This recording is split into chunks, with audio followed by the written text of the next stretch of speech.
What's going on, guys? Boominson here, and welcome back to another video. Now, after weeks and weeks and weeks of probably waiting for this video, me personally as well, finally we have the best and worst defensive operators. Now, the reason it's taken so long is because I, of course, am very busy at the moment, and these videos take surprisingly long to make. If I hadn't been so busy, it would have been made much quicker, but the fact that I've had so much to do for it, and so much in general to do, it's been very hard to actually finish the video, but finally, here it is. It's pretty much done, complete, and hopefully you guys enjoy all of the video. And if you don't and you have any tips for me, leave it down in the comments below. But go and check out part 1 as well. I'll leave a link on screen and one down in the description for mobile users as well. So now, of course, this time we are covering the best and the worst defensive operators. Last time was offensive and the attackers, now this time it's the defenders. Now, these guys are pretty much perfectly balanced. They are much better balanced than the attacking operators are. A lot of the time in those you find one guy is really good and other guys are completely useless, and sure, there are useless and good characters in these as well, but a lot of them are around the okay level where they can put up with each other and also work really well together, along with being able to take out the enemy and not be a complete burden to the team. So as a result, we only have 2 operators that I think are actually essential. Now the first one is Faust. Now Faust is mainly here because she is so powerful. Before the patch to the Super 90, she was flat out overpowered. I mean, the Super 90 was basically an SMG packed inside a shotgun. You could go on absolute tears with this thing and just dominate the team from a really good distance, again, with a shotgun, which is, you know, you kind of think, hang on, that's a little bit overpowered, and it was, you know, there's no question about it, really. But along with that, she of course has these traps, and the amount of games that I've seen one upon 2 guys left, you know, one on one team, one on the other, and the offensive guy isn't paying attention to his surroundings, accidentally walks straight over a trap, bang, we win the game. The amount of times I've seen this happen is extraordinary. So even if you don't get a instant trap and manage to kill somebody at the start of the round, the chances of actually winning the round at the end by catching them on the trap is huge. So you definitely want to try and use that ability to the best effect. And the amount of games, again, that I've seen, you know, people walk up on a trap and, oh hey look, now we've got one guy here, we know which way they're coming from. You take out the guy on the trap, and the other people aren't expecting you to suddenly know where they are, and bang, you get 2 or 3 kills. So from this point, Frost is amazing. Next up in the A tier, we have Rook. Now, Rook, first of all, has access to the MP5, arguably the second best defensive weapon behind the Super 90, of course. And his gadget is actually, again, one of the most essential, arguably the most essential. It is, of course, the armor, which the armor allows you to take more damage. I believe it's an extra bullet or 2 depending on what type of gun it is, if it's assault rifle, carbine, or SMG, I believe. But it also has a higher chance of a down but not out stage, meaning that you can actually be shot by somebody, and instead of instantly dying, you'll hit the ground, it'll be a chance to get revived. Now, this isn't an amazing ability, it's occasionally you can be left in the middle of nowhere, people can rush out, try to get you, and you're done. But it does mean that if you're working with Doc, which I'll talk about in a bit, the combination of those two can be great. But you definitely need Rook to play well and to win on defense.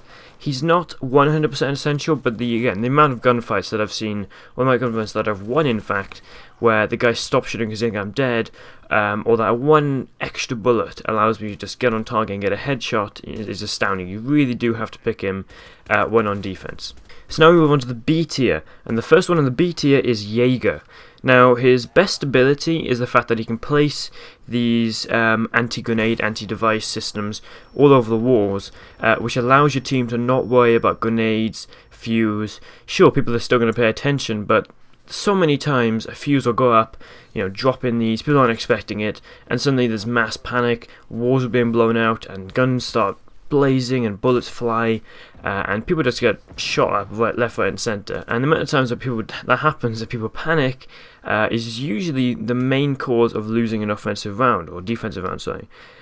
So being able to, you know, limit that ability to where they don't have to worry about the grenades going everywhere. Sure, you only have 3 shots per anti-explosive device, I believe, but it's still incredibly powerful to just allow teammates to just sit back and, you know, wait for the enemy to come, rather than thinking, oh god, what about explosives? And also the 416C, sorry, he has access to is actually a really good assault rifle or carbine. It's probably the best heavy hitting one on the defensive team. Doesn't beat out the Super 90 or the MP5 personally, but it is actually really good, especially if you're a roamer. It's definitely that type of weapon. Now, as I mentioned before, next up in the B tier is Doc. Now, by himself, Doc is pretty useless. You don't really want to pick him unless somebody picks Rook, with the huge bonus you get to the down but not out stage by putting on Rook's armor. It makes Doc so much more powerful to be able to use his revive needle gun thingy and to get somebody up at 75% health rather than 50% when you stand next to them and revive them. So for that reason, he is actually a pretty good choice to go for. He can hold his own. I mean, the MP5, again, he can still use that. But he's definitely not an operator you want to go for if you're thinking of roaming, because the needle is going to be perfectly useful if you stick around the base, somebody goes down, use them, sit at the back, maybe something like that. But definitely not when you're trying to roam with. Now, the last one in the B tier is Bandit. Now, Bandit and Mute are kind of similar, and I'll get to that later on when I get to Mute, but I believe Bandit to be more helpful, mainly as a direct counter to Thermite, who of course I said before is the most helpful operator.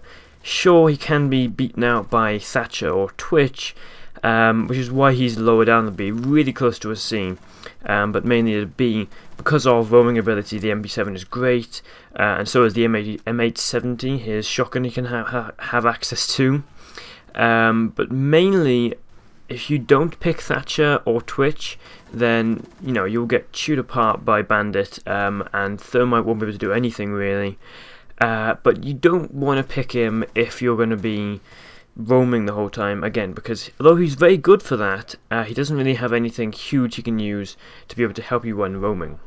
Now, moving on to the C tier, the first one we have is Smoke. Smoke isn't amazing, but the fact he can create these great traps and little bottlenecks is mainly why he's here, and it's kind of a direct counter to shield users because he has I believe 3 smoke canisters and then 1 nitro cell, so the ability to take out shield users is actually a huge bonus, which is why he's here. But then again, you don't always find shield users, which is why he's in the C tier. He is a very good choice to go for though, and it's actually quite a lot of fun to play as well. Next up we have Mute. Now, like I said, in my opinion, he's kind of a secondary Bandit. He can still prevent Thermite pretty effectively, but mainly the reason he's here is because he doesn't have a huge ability when it comes to anything after that. You can just obviously stop drones, breaching charges on windows, but a lot of the time people just go, oh, I guess there's a jammer at the bottom, they shoot the jammer and it's done for. I believe the Bandit trap is much better for actually catching somebody off guard rather than just stopping and getting somewhere, because the amount of times you actually get a kill from stopping somebody getting into a place is very rare. He is still definitely not putting one to choose though, and like I said in the start of the video, the defensive ones are balanced so well that even ones lower down are still very useful. Now, for the final two we have Pulse, and Pulse can roam and actually occasionally ace the whole team. If you see him through a wall, you blow a you burn a nitro cell on that wall, through you go, take them out with a shotgun, and bang, you've got an ace and you've won the whole game. But the reason he's here is a lot of the time he gets caught out, because you do have to sit there on this thing to actually find someone, so occasionally your teammates cannot cover your back, or you can just sit somewhere and suddenly get caught out by a lucky shot because you think, okay, he's about to move here, and bang, you're dead. So that's mainly why he's here. But you can definitely use him and do well with him. But personally, I don't like playing against him, I'll be honest, and I don't like playing as him. Now, next up we have Castle. Now, the reason the Castle is here is because the barriers are pretty useless. At the start of the game, he was actually pretty good. People weren't sure how to go past these things, meaning that they'd look at them and go, oh damn, we can't go this way, and go the other way. But now people realise it's pretty pointless because grenades, explosives will put a hole in it and you can go straight through.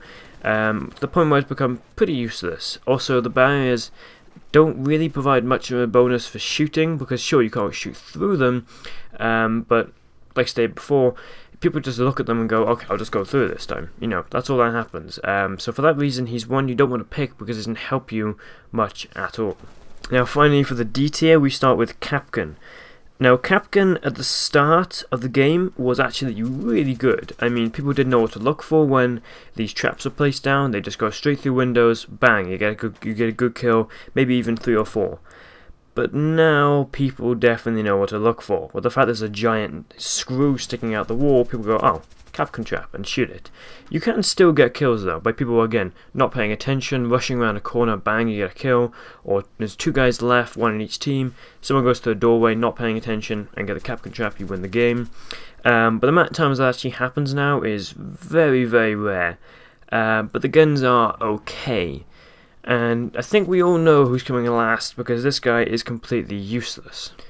So of course, for the final one, we have Tachanka. I think this is definitely the worst operator in Rainbow Six Siege. Definitely has the most useless weapon.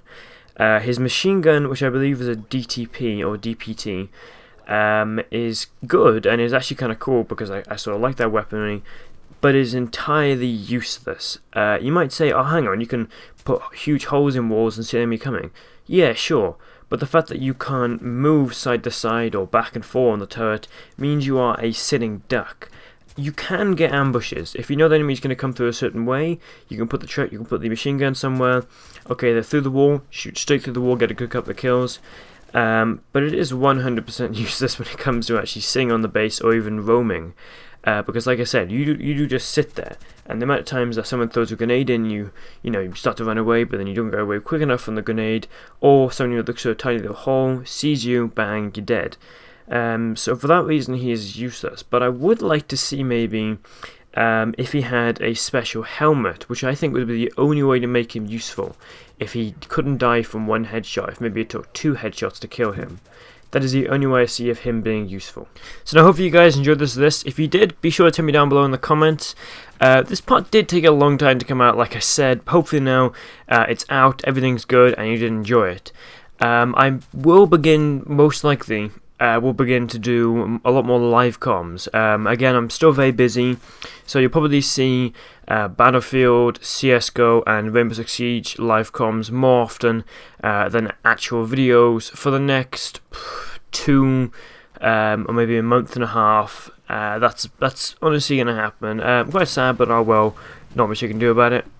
But I hope to be covering some of the stuff coming out about Battlefield 5. Obviously, knocking out to the events, but hopefully I'll be covering information that comes out and things like that.